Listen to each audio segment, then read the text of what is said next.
Hi, thank you for joining me for day 20 of Scraptember 2023, and the prompt today is to use stickers. So I've treated myself to the new Acorn lane from Simple Stories, and that's what I'm going to be using to document a photo from back in 2010 of my two children and my two nephews when we went to Knowsley Safari Park for Ollie's birthday. So I've pulled out this stencil and I'm just pushing some inks through that. I've chosen Bundled Sage and Tattered Rose to push through, and I'm going to have Tattered Rose in the bottom left hand corner and Bundled Sage in the top right. And this is just building my foundation for where the photo is going to sit and then all the stickers. So I've finished stenciling there, so now I'm going to map my photo, and I just took the first paper from the stack. I'm trying not to put too much. Sometimes I can overthink things, is what I'm trying to say. So I'm trying to be decisive in what I use. So I pulled this beautiful paper, and I really like the blues in the background here. So that's going to be my first layer. And then the off-cut from the left-hand side is going to be used as the second mat. And that's just that lovely brown polka dot. So I've gone off screen and distressed the edges using my Tim Holtz edge distresser. And then I'm sticking these layers together. So that's the foundation now of the layout, so I can start working on the stickers. So first of all, taking from the 12 by 12 sticker sheet, I've used this gorgeous border, and I've just trimmed off enough for the photo to sit on, and this is the beginning of a shelf that I'm going to have below the photo. So using my T-square ruler just to check that this is straight, because it's the first thing on there. Everything else will build from that, so I want to make sure that that is definitely straight. And then again, just grabbing a paper that catches my eye. This one with the pink and the acorns on was perfect, and creating another layer. So I've cut the excess off, just cut it to roughly the same length as that scalloped border sticker, and I'm roughing up the edges that I tore and then sticking that down on top of that. And then the other off-cut piece I will add as a third layer to the right hand side of that photo.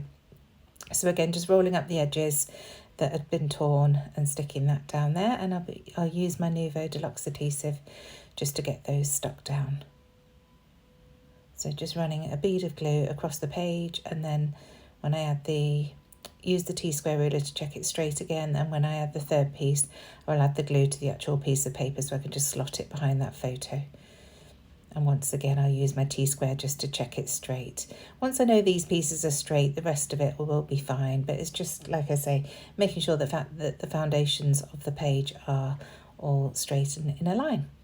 So I'm sticking the photo straight down onto the page. I couldn't be bothered using foam pads this time, and I know I'm going to be using one of the foam title stickers, so I didn't want to add too much dimension at this stage.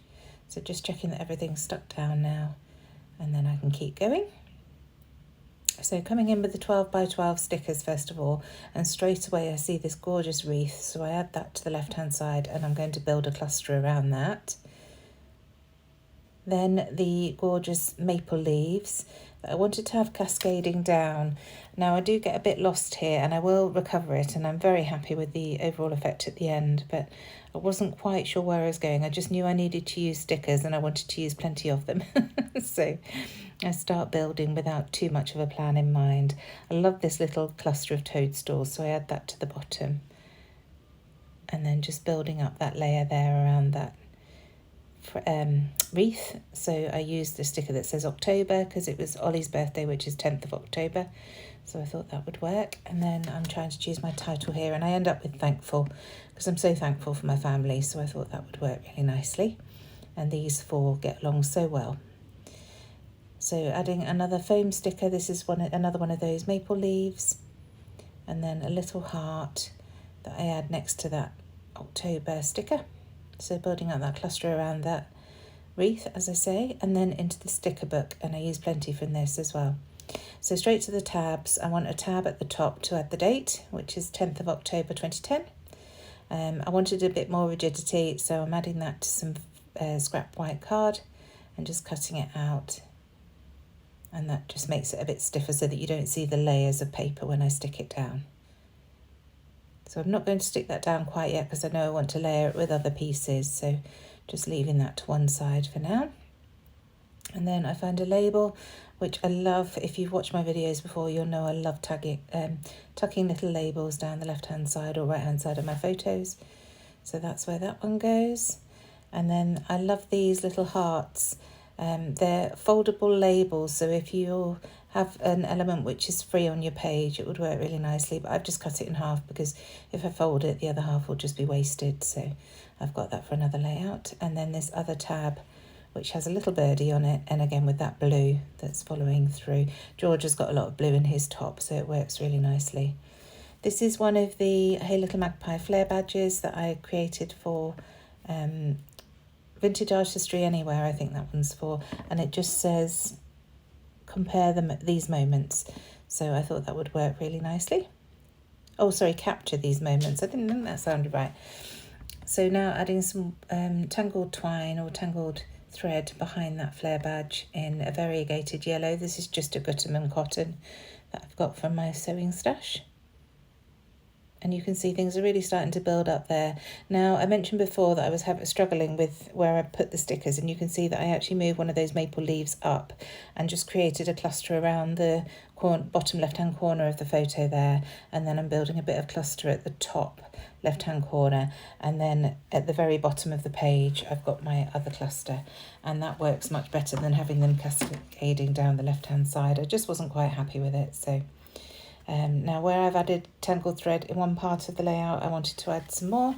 So just using the branding strip from that paper that I'd used previously with the hearts on, there was a piece cut off, so I'm using that at the top, just distressing the edges with my fingernails and getting that situated.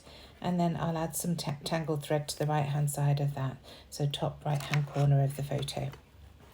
And you'll see in a minute, I just grabbed my scissors to get that positioned exactly where I want it behind the photo and those paper layers. So just tucking it in there. And now back to the sticker sheet again and looking for some more things to add to that bottom left hand cluster. So I find this word phrase that says grateful hearts. So I tuck that in behind the little yellow flower that's in that toadstool cluster. And then there's another one that says family. So I had that underneath the word thankful. And then another one that says together. So that's going above that grateful hearts. I do love these word phrases. I think they just work so beautifully on a page. And then one of the round stickers, and it's got a little acorn and a little red heart, again in that blue. So bringing that blue all the way around the page. And I just tuck that in to the left of those mushrooms. And then finally another word phrase that says blessed. And I add this in right at the bottom of the page and then realise I want it at the same level as that pink one. So I just peel it off and get it into the right position there. So back onto this 12 by 12 sticker sheet. I'm really going for the stickers here. And I find this gorgeous moth. So I add that up to the top there, and then I just add a foam sticker behind its top wing, the left-hand wing. So here I am just pulling that up and adding a foam sticker. I've also added one to the bottom left-hand cluster from that same sticker sheet. And now coming in with my journaling. And it just reads, a lovely sunny autumn day at Knowsley Safari Park to celebrate Ollie's birthday. You can tell it's sunny because James has got his hand over his eyes. His eyes are ever so sensitive, and you quite often have photos of him squinting with the sun. So I add a little pink heart to that bottom left-hand cluster just to bring something else down there. And then I felt that it needed something in the top right-hand corner. So I've just torn that paper, and then I'm adding the other tiny bit from that branding strip with the hearts on behind that tear. And that really pulls it all together. So the last thing I want to do is to add some splatters. So I pulled out aged mahogany, which works really nicely with the reds in this paper, and adding some splatters of that. And as I'm doing it and looking at the cards that I always use to cover my photos, I see the gold and think, oh yeah, I definitely want some gold on this page as well. So once I've finished splattering with this one, I will go in with the gold as well. So while I'm doing that, please do remember to check the description box down below to see the playlist of everybody else who's joining in on this fun hop.